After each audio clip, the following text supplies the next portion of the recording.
तो जय श्री राम दोस्तों, कैसे हैं आप लोग। और आ गई हूँ फिर से आपके लिए एक प्यारा सा वीडियो लेकर आप ही के डिमांड पर। लेकिन वीडियो शुरू करने से पहले वही कि एक बार लाइक कर दे इस वीडियो को। चैनल सब्सक्राइब नहीं किया, पहली बार अगर ये वीडियो देख रहे हैं तो प्लीज चैनल सब्सक्राइब कर ले, बेल आइकन प्रेस कर दें जिससे वीडियो सबसे पहले आप तक पहुंच जाए। और अब मैं आपको बताऊंगी आज एक बहुत महत्वपूर्ण, जैसे आपने थंबनेल में देख ही लिया होगा, संतान प्राप्ति के लिए ये वीडियो है। संतान प्राप्ति के लिए मैं आपको ऐसे 2, 3, 4 कुछ ऐसे फार्मूले बताऊंगी जिससे आप 100% आपको संतान प्राप्ति होगी, भले ही कितने ही सालों से आप परेशान हैं।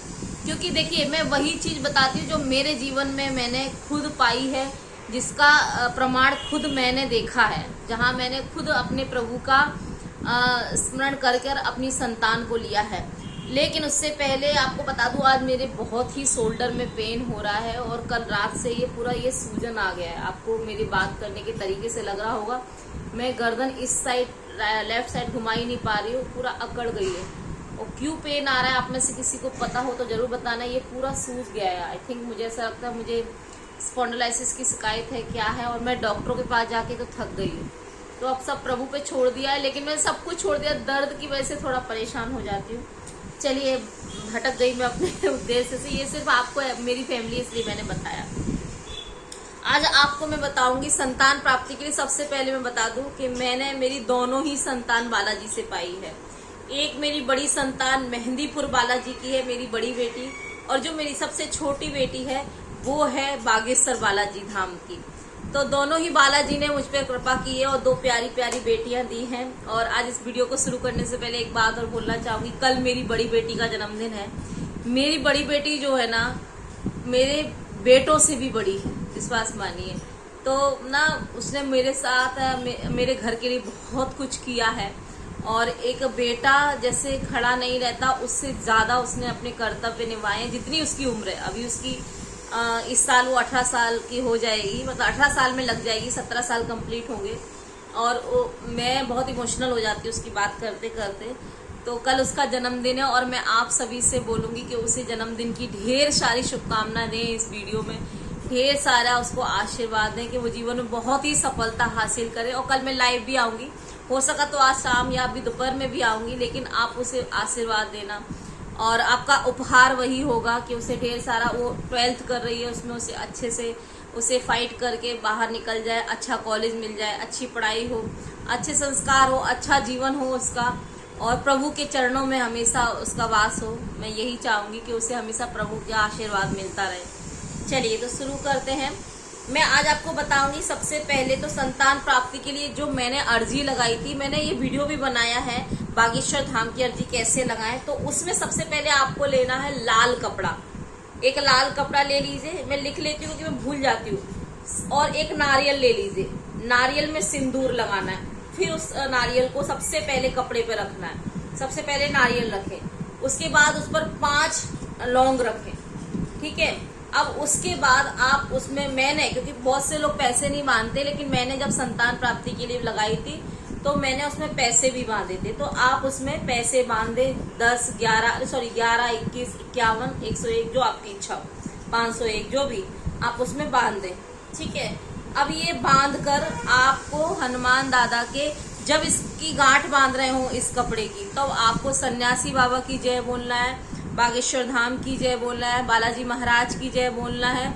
और आपको वो जो कपड़ा बांधा है वो हनुमान दादा के श्री चरणों में रख देना है। फिर आपको ओम बागेश्वराय नमः का जाप करना है, 108 बार माला करनी है, और 108 बार सन्यासी बाबा की माला करनी है। और फिर इसके बाद आपको नियम फॉलो करने हैं जब तक आपको संतान की प्राप्ति हो ना जाए, पेट में आने तक नहीं, संतान जब तक मिल ना जाए, आपको नियम फॉलो करने हैं। प्याज, लहसुन, मांस, मंदिरा सब छोड़ देना है। और बस फिर उनके रोजाना पाठ कीजिए आप। और फिर इस तरीके से आपकी जब अर्जी कंप्लीट शुरू, मतलब आपकी अर्जी पूरी हो जाए, तो जैसे कि आप अगर विदेश वगैरह में रहते हैं या बहुत दूर है, बागेश्वर धाम नहीं जा पा रहे हैं फिलहाल, तो उस नारियल को किसी भी हनुमान मंदिर में चढ़ा आइए, वहां पर थोड़े एक्स्ट्रा पैसे दान पेटी में डाल आइए। या फिर अगर आप जा सकते हैं तो सोने पे सुहागा, आप बागेश्वर धाम में ही जाकर इस नारियल को बांध आइए। इस तरीके से आप संतान प्राप्ति के लिए अर्जी लगा सकते हैं किसी भी प्रॉब्लम के लिए इस तरीके से अर्जी लगा सकते हैं, ठीक है। और जो मैंने बड़ी बेटी के टाइम किया था, मतलब संतान प्राप्ति के लिए एक जिनकी संतान नहीं हो रही है उनके लिए गोपाल मंत्र है, उसका रोजाना जाप करें। पूजा करने के बाद सूर्य भगवान को रोजाना जल जरूर चढ़ाए, शिव भगवान को जल चढ़ाए। काफी सारे लोग मानते हैं कि पेट में जब बच्चा आ जाए तो शिव भगवान की पूजा मत करो, हनुमान जी की। अरे प्लीज लोगों के बहकावे में मत आइए भाई। बच्चा आने के बाद तो मुझे ऐसा लगता है कि 4 गुना ज्यादा पूजा करनी चाहिए, क्योंकि आपके साथ साथ अब आपके बच्चे को भी भगवान की दुआ की जरूरत है। और एक माँ की दूसरी जिंदगी होती है ना, उस बच्चे की भी तो जिंदगी शुरू ही हो रही होती है, लेकिन माँ की भी दूसरी जिंदगी होती है। बच्चा इतनी आसानी से आज के जमाने में नहीं होता है, क्योंकि आज बच्चे के लिए इंसान जाने क्या क्या पापड़ बेलने पड़ते हैं ना। तो पूजा ज्यादा ज्यादा करें, जल ज्यादा से ज्यादा चढ़ाएं। और गोपाल सहस्त्र नाम का पाठ करें। अब ये जो है ना, ये क्या कौन सा मंत्र है? गोपाल मंत्र मैं आपको बता दूं। ओम देवकी सुत गोविंद वासुदेवाय जगत पत्ते देही में तन्मय कृष्ण तवामह शरण गता।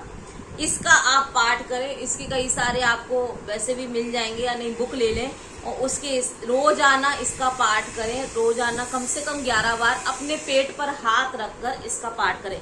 बच्चा नहीं आया है तब भी करें, देखिए आपको इसका बहुत ही पॉजिटिव रिजल्ट मिलेगा। ये मैंने खुद किया है। उसके बाद मैं आपको एक बहुत ही बड़ा महा उपाय बताऊंगी, जो है प्रदीप मिश्रा का। ये मैंने खुद तो नहीं किया, लेकिन मैंने अपने जानने वाले कई सारे लोगों को, जिनको सालों से संतान नहीं हो रही थी, ऐसे कई करीबी लोग हैं जिनका ये उपाय, ये अचूक उपाय, ये प्रदीप मिश्रा जी का उपाय है। मैं आपको बताने चाहूंगा। सफेद आंकड़े की जड़ लेनी है आपको। अब ये कहाँ मिलती है, कैसे मिलती है, ये आपको पता करना है। मिलती तो होगी कहीं ना कहीं, क्योंकि मैंने नहीं किया तो मुझे नहीं पता कहाँ से मिलती है, लेकिन मिलेगी। सफेद आंकड़े की जड़ लेना है। पीरियड के 7वें दिन से ही शिव जी की पूजा होती है, 7वें दिन से ही हनुमान जी की। पीरियड के 7वें दिन आपको शिव मंदिर जाना है। शिव भगवान जी के ऊपर, जो हम जहाँ जल चढ़ाते हैं, पूरे भगवान जी पर 21 बार राइट साइड से 21 बार उसारा करना है। उसका मतलब उसे उसारना है, किसको? सफेद आंकड़े की जड़ को। फिर तुमरुका जी, भगवान तुमरुका जी का नाम लेना है और नंदी के पीछे आकर खड़ा होना है। मतलब नंदी जी बने, उनके पीछे आकर शिव जी को देखते हुए, नंदी जी के पीछे आकर खड़े होना है। शिव जी को देखते हुए, दर्शन करते हुए, उसी मंदिर में उसी समय उस सफेद आंकड़े की जड़ को अपने कमर पर बांध लीजिए। तो आपकी संतान होनी ही होनी है। चाहे कितनी भी प्रॉब्लम है, कुछ भी परेशानी है, बिल्कुल टेंशन ना लेकर।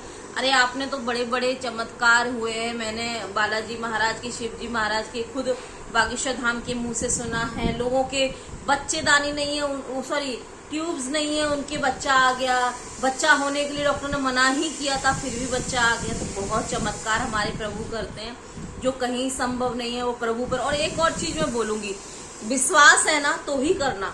आपका विश्वास नहीं डगाना चाहिए, सब कुछ विश्वास में है। कल के जो मैंने महा उपाय बताया था विश मांगने में, काफी सारे लोग मुझे बोल रहे थे कि हमने विश तो मांगी है दीदी, पूरी होगी कि नहीं। अरे आप खुद डाउट में हैं कि पूरी होगी कि नहीं, तो फिर आप भगवान से कैसे कह सकते हैं? आपको भगवान पर विश्वास नहीं है। आपने विश किससे मांगी है? मुझसे मांगी है या आस पड़ोस से किसी से मांगी? आपने स्वयं त्रिलोक स्वामी परमात्मा प्रभु से आपने विश मांगी है, तो आपको ये विश्वास होना चाहिए कि आपकी विश पूरी होगी। अपने विश्वास को डगमगाइए मत। कोई भी कार्य करें ना, पूरा 100% विश्वास अपने प्रभु पे रखें कि ये होना ही है, ये हो गया। मैंने तो कहा था विश मांगने के बाद आपको बोलना है वो कार्य हो गया। जब तक आपके, मैंने कहा ना, यूनिवर्स आप संकेत पहुंचा रहे हो, आप जैसा सोचोगे वैसा ही आपके साथ होगा। तो हमेशा विश्वास करके ही आप बोले। और अभी भी अगर मैंने इसमें क्लियर कर दिया संतान प्राप्ति के जो भी कंफ्यूजन थे, तो अगर अभी भी कोई डाउट रह गया हो तो कमेंट्स में जरूर पूछें। और मैं फिर से कहूंगी, कल मेरी बेटी का जन्मदिन है, तो ढेर सारी शुभकामनाएं मेरी बेटी को देना। और आप सबके बच्चों को भी मेरी तरफ से ढेर सारी शुभकामनाएं। सबके बच्चों की खूब लंबी उम्र हो, खूब सक्सेस हो, प्रभु के चरणों में हो, वो प्रभु के भक्त हो, और आप सबकी भी इच्छाएं पूरी हो। पूरा वीडियो लाइक जरूर कर देना, चैनल सब्सक्राइब नहीं किया सब्सक्राइब करना, बेल आइकन प्रेस करना। मिलते हैं नेक्स्ट वीडियो में। जय श्री राम।